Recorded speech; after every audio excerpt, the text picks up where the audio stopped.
Yeah, Christianity may ruin your life if you listen to the wrong people. I'm not talking about like Mormons, because we know Mormons aren't Christians, but we're talking about like soapbox liberal libtard Christianity, and it's really the main flavor of Christianity you see nowadays. It's the and when I say liberal Christianity, I don't mean the people who deny the resurrection of Jesus, the literal resurrection of Jesus. I mean, the people are like, oh well, men, women, they don't really have gender roles, and men, they're not supposed to be, it's okay to be kind of fat, don't be mean, don't be mean. You have to be peaceful. You can't say anything mean ever. Turn the other cheek, turn the other cheek, turn the other cheek, turn the other cheek. And they're overall, I mean, it's like soy Christians all over the place. Soy Christian, soy Christian, soy Christian, soy Christian. And it's really disappointing because if you actually think about it, we literally have everything we need. Like the atheists are mentally ill, the Muslims, they believe in a fake book, and the Christians, we have, oh, well, the Jews, let's not get started on them because you can't talk about them here, right? And then the Christians, we have Jesus, and we have the greatest book of all time, which is the Bible. And the Bible is a lot more than just, because most people read the Bible and like, oh well, look, the stories of David and then Jesus, and then you have the metaphor and the metaphor of the parable or whatever.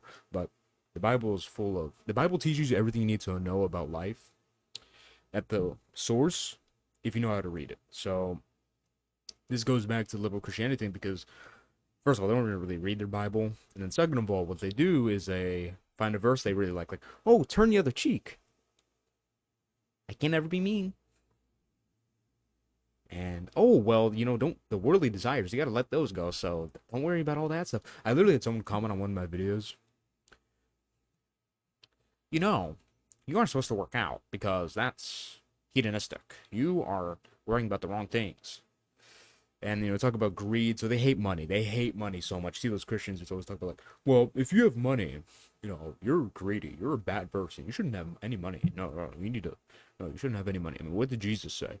And they always pull that line out over and over and over again. But it's all psyop because if you really read the Bible, you understand all encompassing certain things that they say don't make any sense or they're just wrong.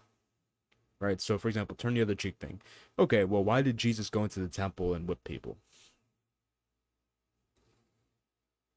Never supposed to be violent, never supposed to be, causing problems or whatever. If you really read the Bible and really read Jesus' story, the prevailing message is to do the right thing. Do the right thing. That is what you're told, okay?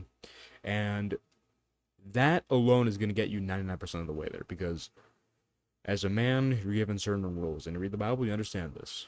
You have to protect, provide, like the masculine rules. Provide, protect, be respectable, lead, etc., right? And what facilitates these things? And this is where the liberal Christians lose because most of them are fat. Most of them are fat. Okay, most of them are fat jelly jugs. Okay, they need to wear a bra. All right, like they got tits that women envy. Fat. They're not respectable. They wear like a Bart Simpson t-shirt with shorts and Skechers. I swear I've seen that outfit before. I swear. Don't take care of themselves. Don't work out, etc.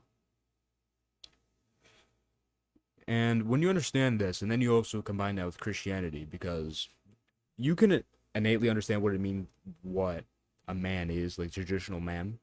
You can understand that, but it really is incomplete and empty without God, because God is the ultimate source of everything, and all the power you could ever want can stem from there, from God. Shoot, right?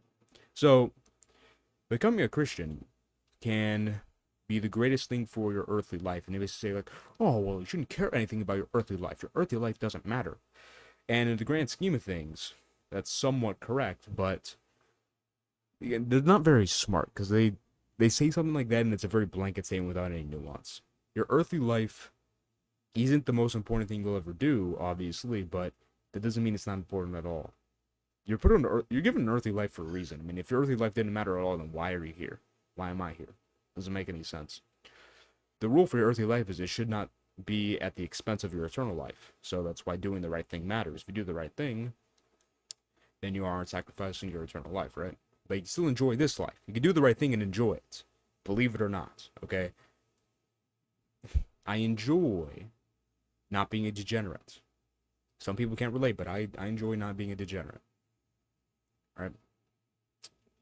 And even if you read the Bible, I mean, it talks about humans enjoying things, or you can enjoy things on this earth. Like, retards. But yeah, once you understand this, you will have a very fulfilling earthly life while still having the eternal life. That's very powerful. So Christianity can either ruin your life or build up your life in the best way possible. Although it is true that at the end of the day, both ways go to heaven. But I mean, if you go to heaven the way of that soapbox Christian way, I feel like that's gonna suck, or not be as good. Rather, no, not suck, not be as good. Because I think by then you'd kind of be given knowledge and kind of realize, oh, those are retard.